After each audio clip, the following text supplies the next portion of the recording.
বাংলার দুই বাংলার তিনি অবিভক্ত বাংলার প্রধানমন্ত্রী শেরে বাংলা একে ফজলুল হক। তখন তিনি আলাদা পার্টি করে এই অঞ্চলে যে বাংলাদেশে আমরা বসবাস করছি এখানে মুসলিম লীগকে পরাজিত করেছেন ভোটে 1935 বা 1937 সালের নির্বাচনে। কিন্তু সেই বাংলাতে আবার 1947-এ মুসলিম লীগ কেন জয়লাভ করলো? আর কেনই বা শেরে বাংলা একে ফজলুল হক, যিনি মুসলিম লীগের বিরোধী ছিলেন, শেখ মুজিবুর রহমানের বইয়ে পড়ে দেখবেন যে শেখ মুজিবুর রহমান যেহেতু মুসলিম লীগ করতো সেহেতু তিনি শেরে বাংলা যেহেতু কৃষক প্রজা পার্টি বা ভিন্ন একটা দল করতেন, এই জন্য তার বিরুদ্ধে উনি বহু জায়গায় সভা সমাবেশ সব কিছু করেছে। তো সভা সমাবেশ করতে গিয়ে মানুষজন বলেছে, বাবা তুমি সবার বিরুদ্ধে বলো কিন্তু শেরে বাংলার বিরুদ্ধে বলিও না। এটা শেখ মুজিবুর রহমান বইয়ে লিখে গেছে যে তুমি বক্তব্য দিতে আসছো, যার ইচ্ছা তার বিরুদ্ধে বলে যাও, কিন্তু কার বিরুদ্ধে বলিও না? শেরে বাংলার বিরুদ্ধে বলিও না। কিন্তু ওই শেরে বাংলায় আবার কি কারণে রিটার্ন ব্যাক করে 47-এ উনি আবার মুসলিম লীগে নতুন করে যোগ দিলেন। এই জন্যই যোগ দিয়েছিলেন, উনি চেষ্টা করেছিলেন যে পশ্চিমবাংলা এবং পূর্ববঙ্গ মিলে সম্পূর্ণ আলাদা একটা স্বাধীন দেশ হবে, যেটা ইন্ডিয়াও হবে না, যেটা পাকিস্তানও হবে না। This is a independent country for Bengali people. শুধুমাত্র বাঙালিদের জন্য সম্পূর্ণরূপে একটা ইন্ডিপেন্ডেন্ট কান্ট্রি হবে। কিন্তু কলকাতার যারা হিন্দু দাদাবাবু ছিল তারা এটাতে অ্যাগ্রি করেনি। যখন কলকাতার হিন্দু দাদাবাবুরা এটাতে একমত করেনি, তখন তিনি দেখলেন যে আমি তো ইন্ডিয়ার সাথে গেলে ঝামেলা, আমার তো স্বাধীনতা থাকবে না, আমার তো আগে ইসলাম এবং মুসলমানিত্ব টিকাতে হবে। আমি প্রথমে যেটা ভেবেছিলাম যে আমি তাদেরকে সাথে করে নিয়ে সম্পূর্ণ আলাদা একটা স্বাধীন বাংলাদেশ তৈরি করব, সেটা সম্ভব হচ্ছে না। তখন উনি আবার রিটার্ন ব্যাক করে মুসলিম লীগে জয়েন করেন। তো যাক, সেটা রাজনৈতিক আলোচনা বা সেটাও আমাদের ইতিহাসের সাথে সম্পৃক্ত, কিন্তু আমার সারমর্ম কথা হচ্ছে মুসলমানদের পরস্পরের ভ্রাতৃত্ব হচ্ছে কালেমার উপর ভিত্তি করে, লা ইলাহা ইল্লাল্লাহর উপর ভিত্তি করে। আজকে আমরা সেই ভিত্তিটা ছেড়ে দিয়ে বিভিন্নভাবে বিভক্ত হয়ে আমাদের পরস্পরের যে নৈতিক অধিকার, মুসলমানদের যে মানবিক অধিকার, সেই অধিকার আমরা লঙ্ঘন করছি এবং ক্ষুণ্ণ করছি।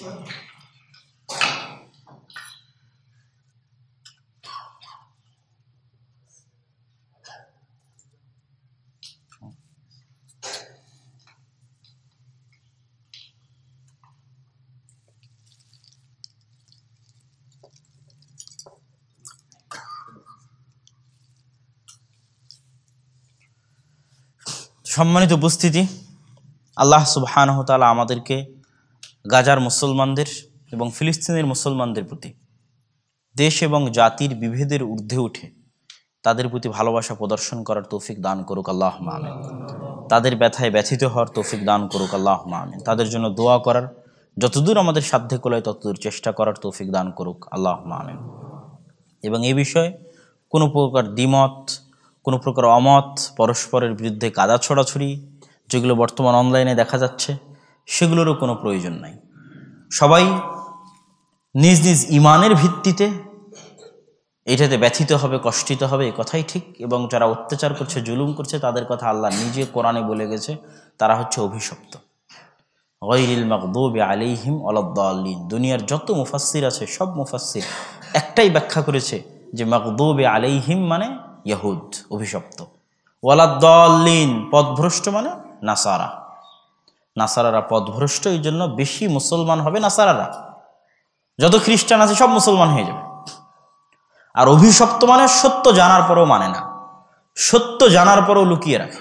এরা অত সহজে মুসলমান হবে না, এরা দাজ্জালের সময় পর্যন্ত দাজ্জালের সাথে দিবে।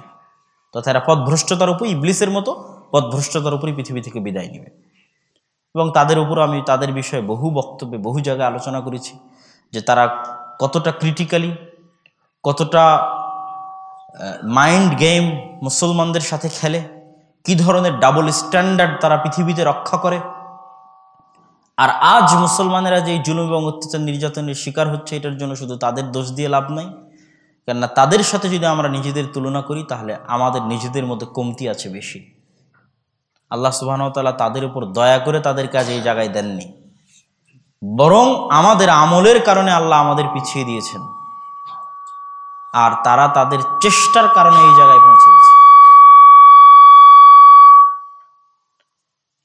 তো সেহেতু যারা আজকে অত্যাচার করতেছে, জুলুম করতেছে, তারা যে অভিশপ্ত, তাদের জন্য যে ধ্বংস সুনিশ্চিত, তাদের জন্য যে পরাজয় সুনিশ্চিত আজ অথবা কাল অথবা পরশুদিন অথবা যেই দিন ঈসা আলাইহিস সালাতু ওয়াস সালাম আসবে, ইমাম মাহদী আসবে, সেই দিন সুনিশ্চিত, এতে সন্দেহের বিন্দুমাত্র অবকাশ নেই।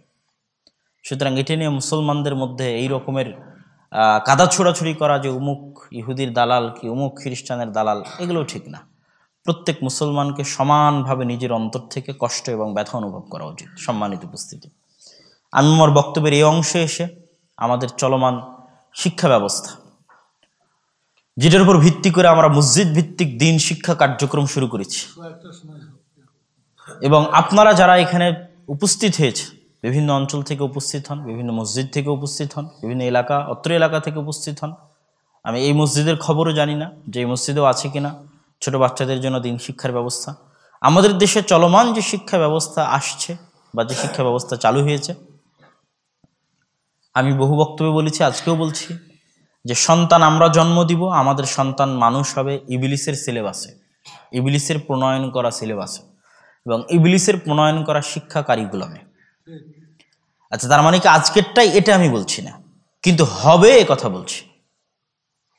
যেমন একটা ছোট্ট উদাহরণ দিই, যে ইউরোপের এমন বহু দেশ আছে যে সমস্ত দেশে স্কুলের সিলেবাসের অন্তর্ভুক্ত হচ্ছে LGBTQ, স্কুলের সিলেবাসের অন্তর্ভুক্ত তথা সমকামিতা, এবং মানুষের যে আত্মপরিচয় আছে, এই আত্মপরিচয়ের উপর প্রশ্নবোধক চিহ্ন স্থাপন করা আছে স্কুলের সিলেবাসে। কিভাবে প্রশ্নবোধক চিহ্ন স্থাপন করা আছে? স্কুলের সিলেবাসে পড়ানো হবে যে না তুমি মানুষ, না তুমি পুরুষ, না তুমি মহিলা। তুমি যদি মনে করো তুমি পুরুষ তাহলে পুরুষ, তুমি যদি মনে করো তুমি মহিলা তাহলে মহিলা।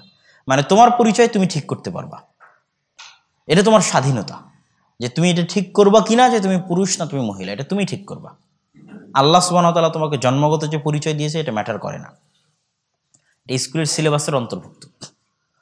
তো এইরকম কোনো বাচ্চা যদি স্কুলের সিলেবাস থেকে পড়ে এসে বাবার সাথে শেয়ার করে যে আজকে আমার স্কুলে এই জিনিসটা পড়িয়েছে, এবং বাবা যদি তাকে পাল্টা বলে যে আমাদের দিনে এই জিনিসটা হারাম, এবং এই ছেলে যদি আবার স্কুলে গিয়ে বলে টিচারের সাথে যে আমার আব্বা বলেছে এটা আমাদের দিনে হারাম, তাহলে ওই ছেলেকে গভর্নমেন্ট তার বাবা মা থেকে আলাদা করে দিবে এবং ওই বাচ্চাকে সেফ হোমে পাঠিয়ে দিবে। তাহলে আপনার বাচ্চাকে শিক্ষা দেওয়ার ন্যূনতম অধিকারটুকু আপনার নাই। বিশ্বাস না হলে আপনি গুগলে সার্চ করেন, ইউটিউবে সার্চ করেন, ইউরোপ আমেরিকায় যারা বসবাস করতেছে একটু কট্টরপন্থী দেশগুলো আছে সেগুলোতে খোঁজ নেন যে ঘটনা এরকম কিনা। ঘটনা এরকম, সত্য ঘটনা, সব দেশ আমি এটা বলছি না। ওই উদাহরণকে সামনে রেখে আমি বলতেছি যে সন্তান আপনি জন্ম দিবেন, কিন্তু পড়াবে কে? ইবলিস। কে পড়াবে? সিলেবাস কার তৈরি করা? ইবলিস। কারিকুলাম কার তৈরি করা? ইবলিসের। এটা ঘটবে কি জন্য? এটা ইবলিসের কন্টিনিউয়াস চেষ্টা যে যেই মানুষকে তাকে সিজদা করতে হয়েছে সেই মানুষকে সে নিচে নামাবে। আর নিচে নামানোর জন্য চারিত্রিক বিকৃতির চাইতে বড় কিছু আর লাগে না। যখন মানুষ তার আত্মপরিচয় বিকৃত করে ফেলে, চারিত্রিক বিকৃতি ঘটিয়ে ফেলে, তখন আসলে সে অটোমেটিক তার সম্মান এবং মর্যাদার জায়গা থেকে নিচে নেমে যায়। এবং এইভাবে আস্তে আস্তে আস্তে এক সময় সে কিসের পূজা শুরু করে? শয়তানের পূজা শুরু করে। এবং মানুষ যে শয়তানের পূজা করে, এরকম দুনিয়াতে বহু মানুষ আছে যারা সত্যিই শয়তানের পূজা করে। আল্লাহ সুবহানাহু ওয়া তাআলা এবং তার রাসূল স্পষ্ট বলেছেন মানুষ পৃথিবীতে দুই ধরনের, ইবাদুশ শয়তান আর ইবাদুর রহমান। কিছু মানুষ রহমানের বান্দা, কিছু মানুষ শয়তানের বান্দা। তাহলে আপনার সন্তান আপনি পড়ানোর অধিকার রাখবেন না, এই দিন আসবে। এখন যতটুকু দেখছেন তার চেয়ে ভয়ঙ্করভাবে আসবে, তার চাইতে আরো খারাপভাবে আসবে। তো তার চাইতে আরো ভয়ঙ্কর, আরো খারাপভাবে যেই দিন আসবে, সেই দিন আপনি আপনার প্রজন্মকে কিভাবে রক্ষা করবেন? আমাদের আদি পিতা, আদি দাদারা তাদের পরবর্তী প্রজন্মকে রক্ষা করার জন্যই মসজিদে মক্তব সিস্টেম চালু করেছিলেন, মসজিদে দিন শিক্ষার ব্যবস্থা চালু করেছিলেন। যখন শিক্ষা ব্যবস্থা ব্রিটিশরা নিয়ে গেল হাইজ্যাক করে, তখন, কেন আগে যখন ব্রিটিশরা আসার আগে শিক্ষা ব্যবস্থা ছিল মুসলমানদের হাতে, এবং আখিরাত সম্পত্তি বাজেয়াপ্ত হওয়ার আগে গোটা ভারত, পাকিস্তান, বাংলাদেশের জরিপ অনুযায়ী 5 ভাগের 1 ভাগ সম্পত্তি ছিল মসজিদ মাদ্রাসার নামে ওয়াকফ করা। এত প্রচুর পরিমাণে মসজিদ এবং মাদ্রাসা ছিল, অন্তত বাদশাহ আলমগীরের যুগ পর্যন্ত। লাখেরাত সম্পত্তি বাজেয়াপ্ত হওয়ার পর, মসজিদ মাদ্রাসার নামে থাকা সব সম্পত্তি বাজেয়াপ্ত হওয়ার পর, এই জন্য পাবেন না দুই একটা ঐতিহাসিক পুরাতন মসজিদ ছাড়া আপনি কোথাও গোটা পাকিস্তান, ভারত, বাংলাদেশে কোথাও পাবেন না যে এখানে 200 বছরের পুরাতন মসজিদ আছে।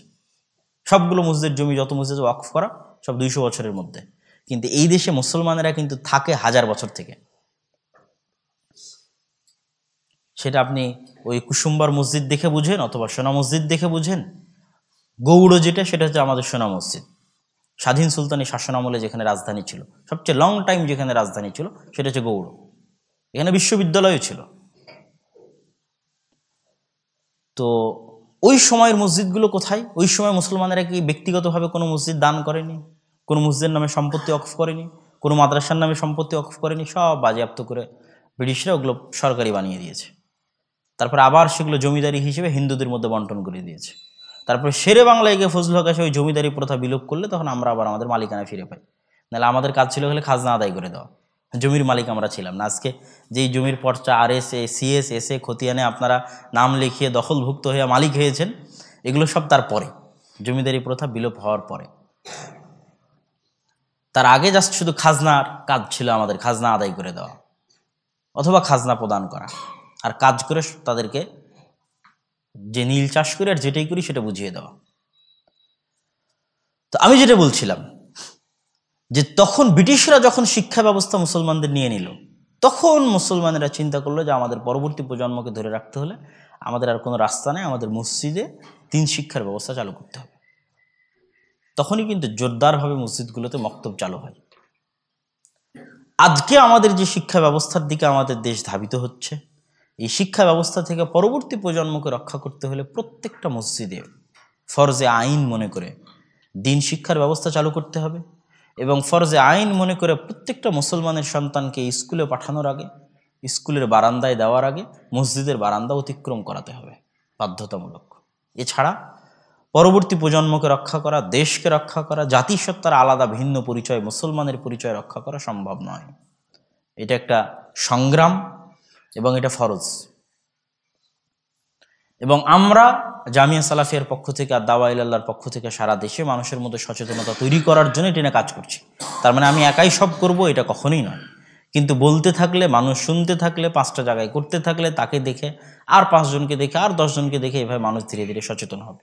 আমরা সেই সচেতনতার লক্ষ্যে সফর দিচ্ছি, মসজিদে মক্তব উদ্বোধন করতেছি, সিলেবাস প্রণয়ন করছি, শিক্ষক প্রশিক্ষণের ব্যবস্থা করছি। আগামীকাল থেকে আমাদের জামিয়া সালাফে ডাঙ্গিপাড়া, পাবা, রাজশাহীতে প্রায় 100 কাছাকাছি, 100-র কাছাকাছি মক্তবের শিক্ষকের প্রশিক্ষণ আছে। তারা সপ্তাহব্যাপী এখানে কোরআনের প্রশিক্ষণ নেবে, দিন শিক্ষার প্রশিক্ষণ নেবে, যে মক্তবগুলো আমরাই পরিচালনা করি। আমাদের নিজস্ব সিলেবাসও আমরা তৈরি করেছি। কিছু সিলেবাসের বই আপনারা বাইরে যাওয়ার সময় যারা আগ্রহী তারা নিতে পারেন। উসমানী কায়দা হোক, আদর্শ শিক্ষা হোক, নিয়ে দেখবেন। আর চেষ্টা করবেন যে যেখানে আছেন, যে যেখানে যাবেন, আত্মীয় স্বজনের বাড়ি, খালা ফুফুর বাড়ি, দাদা দাদির বাড়ি, নানা নানির বাড়ি, সব জায়গায় এই ছোট্ট একটা মেসেজ দিতে যে তোমাদের মসজিদে মক্তব আছে কিনা। মক্তবে কি শুধু কোরআন শিক্ষার ব্যবস্থা হয় না, দিন শিক্ষার ব্যবস্থা আছে? যদি শুধু কোরআন শিক্ষার ব্যবস্থা হয় তাহলে হবে না, দিন শিক্ষার ব্যবস্থা যুক্ত করতে হবে, মৌলিক দিন শিক্ষার ব্যবস্থা। এই মৌলিক দিন শিক্ষার ব্যবস্থা যুক্ত করার জন্য তোমরা জামিয়া সালাফির সাথে যোগাযোগ করো আর দাওয়া ইলাল্লাহর সাথে যোগাযোগ করো।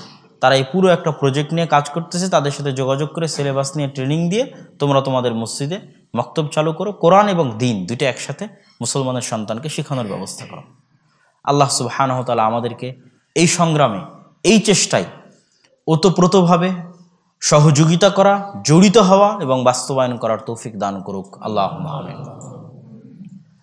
পাশাপাশি আল্লাহ সুবহানাহু ওয়া তাআলা, আমরা আবারও আমাদের বক্তব্যের শেষের দিকে আমরা যে উদ্দেশ্যে এখানে এসেছি, এখানে যে মহিলা বিশ্ববিদ্যালয় হওয়ার পরিকল্পনা রয়েছে, আল্লাহ সুবহানাহু ওয়া তাআলা সেই পরিকল্পনাকে সহজতর করে দিন। আল্লাহুম্মা আমিন।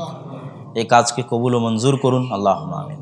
এবং আমরা যাদের দিয়ে বক্তব্য শুরু করেছিলাম, ফিলিস্তিনের গাজার মুসলমানদের অসহায়ত্ব, দুঃখ এবং কষ্ট, এবং তাদের প্রতি আমাদের কি ইমানি দায়িত্ব আছে, কোন দৃষ্টিকোণ থেকে আমরা তাদেরকে ভালোবাসবো এবং আমাদের কি করা উচিত, কেমন ব্যথা হওয়া উচিত, সেই এবং মুসলমানদের, বর্তমান বিশ্বের মুসলমানদের সবচেয়ে বড় যে সমস্যা, যেটার উপর আজকে আমি আলোচনা করেছি বক্তব্যের শুরুর দিকে, যেটা ন্যাশনালিজম, জাতীয়তাবাদ, নতুন মূর্তি, নতুন পূজা, এই নতুন মূর্তি, এই নতুন পূজাকে সবার আগে ভেঙে ফেলতে হবে।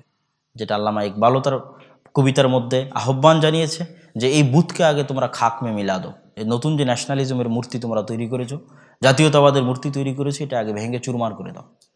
তারপরে মুসলমানেরা তোমার যে লা ইলাহা ইল্লাল্লাহর উপর ভিত্তি করে তোমাদের যে ভ্রাতৃত্ব আছে, এই ভ্রাতৃত্বে বিশ্বাস করো এবং এই ভ্রাতৃত্বে পরস্পরের সহযোগিতায় এগিয়ে যাও।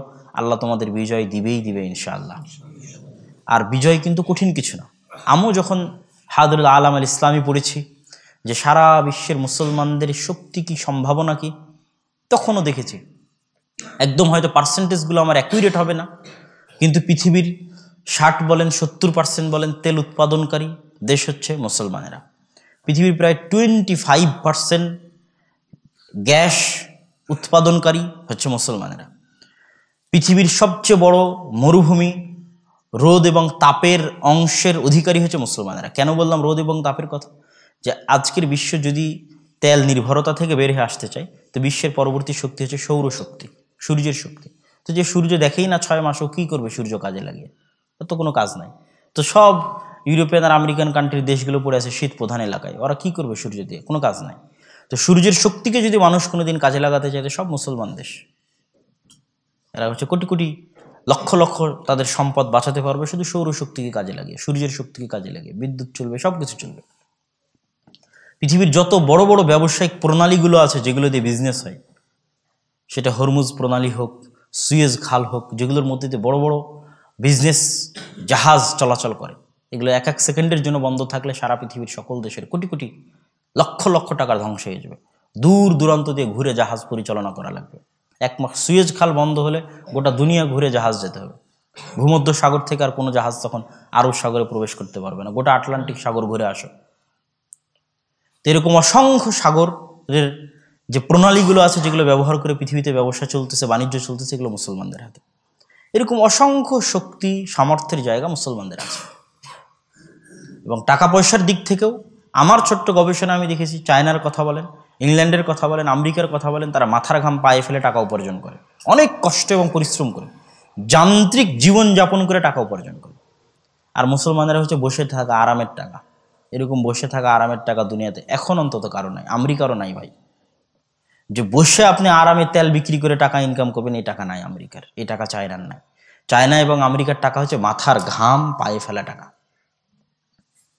কি পরিমাণ পরিশ্রম করে একটা আমেরিকান জাতি, ন্যাশন গড়ে উঠেছে, ওদের 500 বছরের ইতিহাস পড়ে দেখেন যে কি হাড় ভাঙ্গা খাটুনি খেটে ওরা আজকে এই জায়গায় আসছে, তাহলে বুঝতে পারবে।